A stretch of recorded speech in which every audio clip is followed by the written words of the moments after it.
Just a few days ago, India's self-styled liberal brigade was at war, rightly so, over a Taliban press conference in Delhi where women were incredibly not invited.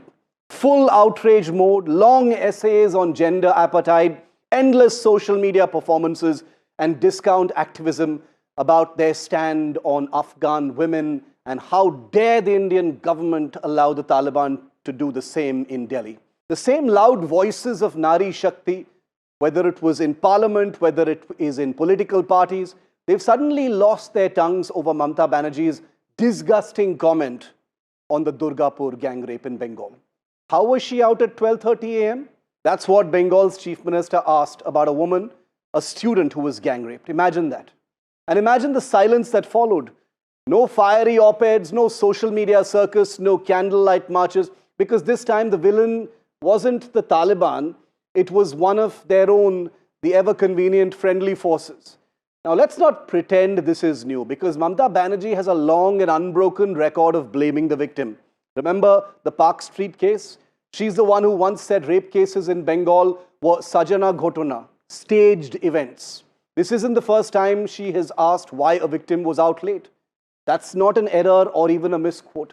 It is Mamata Banerjee's worldview, a medieval, cruel and shockingly consistent worldview that Bengal's liberals have learned to politely ignore while peddling their cheap feminism.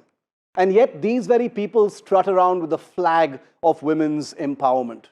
The Trinamool so-called Mahila Shakti Brigade that lectures the entire country of what it is to be upholding of women power, that milks feminism for photo ops, is suddenly invisible. The activists who sermonize about patriarchy every time a man sneezes the wrong way, as they rightly should, are now pretending not to have heard their beloved Didi. This isn't fraud in the name of feminism. Mamata Banerjee's words expose the bitter truth about India's self-proclaimed warriors of women. Most of them, certainly the most visible, are soldiers of convenience. They only march when it is safe, only rage when it is fashionable. So yes, they can rage at the Taliban all they like, but let's be clear, you don't have to cross borders to find gender apartheid. You can find it right here, in Bengal, in other states. In this case, spoken by a woman chief minister, cheered in silence by her cowardly supporters. They're not Jhansi ki Ranis. They are costume feminists, and I say this without any doubt in my mind. Discount revolutionaries with zero honor, zero courage, and zero empathy. And their silence tonight is the loudest thing in India.